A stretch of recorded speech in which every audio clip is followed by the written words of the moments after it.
Hello everybody, welcome back. I am a little late posting this week, but I did want to share a few things with you.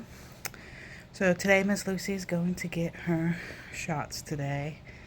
Kind of has me worried, but not because I'm anti-vax or pro-vax or I know there's risks not getting them and risks getting them, so I definitely don't want to start that argument. The internet is very conflicted on that, but that's what we're doing today. And so I did want to talk to you about a couple of things that I like to use in terms of baby monitoring. That I've had some chance to use it. I'm not affiliated in any way, but I've had some chance to use them, and I think I do like them. The first one is our baby monitor. And as you can see, Miss Lucy's laying in her playpen. And it is the Yoton.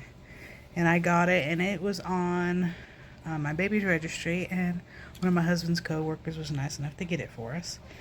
And the reason I chose it is that, one, it does not require a phone, doesn't require internet, and it is not connected to the Wi-Fi. It was literally just plug and play. I thought I would have to do this weird setup, connect it, anything like that. Nope. It was just, I literally plugged it in and it was working from the moment I plugged it in. The only downside I would say is if you notice, like when you lay it down, the screen kind of does that. So it's kind of hard to see. I mean, you can see her kicking, but you can't really see any detail. You kind of have to have the light or look at it a certain way. I will say that is a downside, because sometimes I just want to lay it down and watch her while I'm doing something, and you can't really see any detail that way. That is a downside. The other thing I wanted to...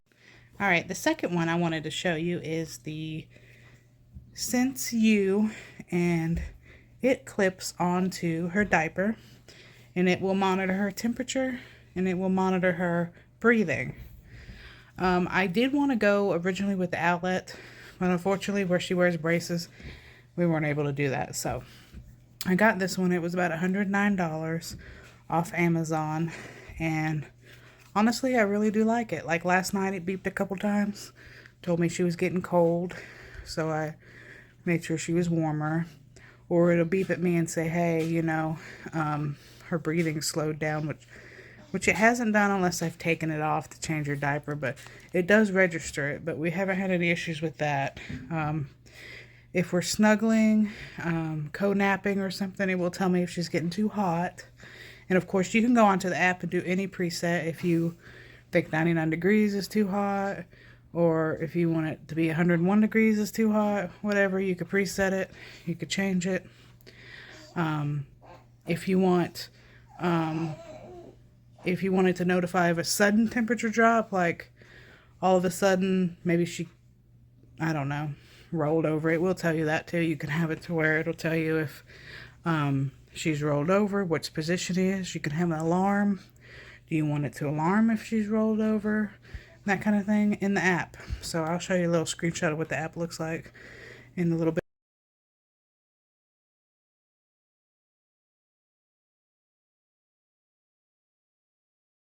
Of settings that you can do. So I do like this one. Like I said, this was not our first choice.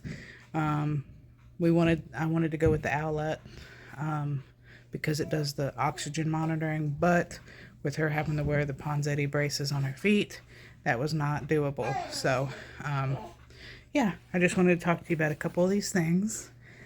And like I said, the downside to this is when you lay it flat like this here, you can't quite see.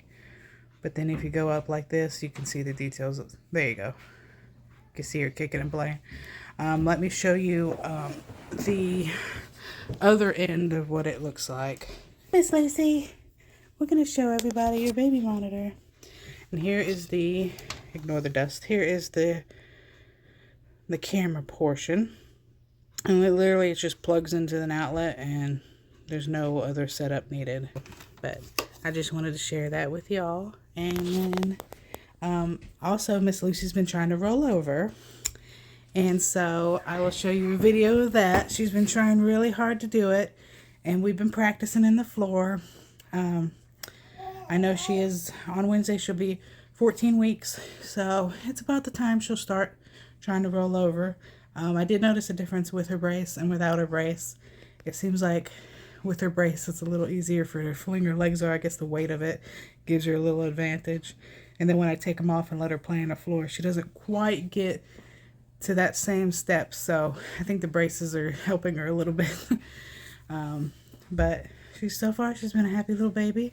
I say we're officially cleared of, I say that, she starts coughing, any lingering cough from the RSV. Her reflux has definitely improved since we started a new formula. And yeah, let me show you a video of her rolling.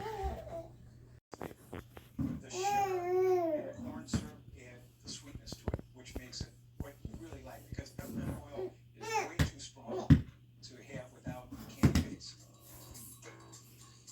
After the liquidy syrup cooks for 5 minutes, workers pour it onto a cooling table. Within 10 minutes, this 140-pound mass of goo will be transformed into 10,000 finished mints. This table is chilled water running through it. The chilled water then keeps the surface cool, and it will cool the candy. The candy right now, as you see, is far too loose to put in the machine. It needs to be in a plastic state. As soon as the candy firms up a bit, mechanical arms feed it into a taffy-like consistency. Then workers transfer the gooey mass to the molding table. Here the real fun begins. A red batch of candy, cooked and mixed on the other side of the kitchen, joins the white candy mass. Then, like kids playing with Play-Doh, they roll both red and white. So as you can see, she's using the brace and she's trying to roll over, and she's doing a really good job, and I'm so proud of her. So yeah, I will have another video out updating how she did with her vaccinations and stuff, and I'm not going to give them all to her today. I'm going to let them give her at least 1 or 2. I think it's a little much to do 6 at once, and she's a little behind. We didn't mean to, but she got RSV, and with her being sick, obviously we had to reschedule it. So yeah, but thanks for tuning in. Hopefully next time will be a little more. I know holidays are coming, so we may not have much of a video next week, but we'll try. I hope everybody has a Merry Christmas, and we'll see you next time. Bye.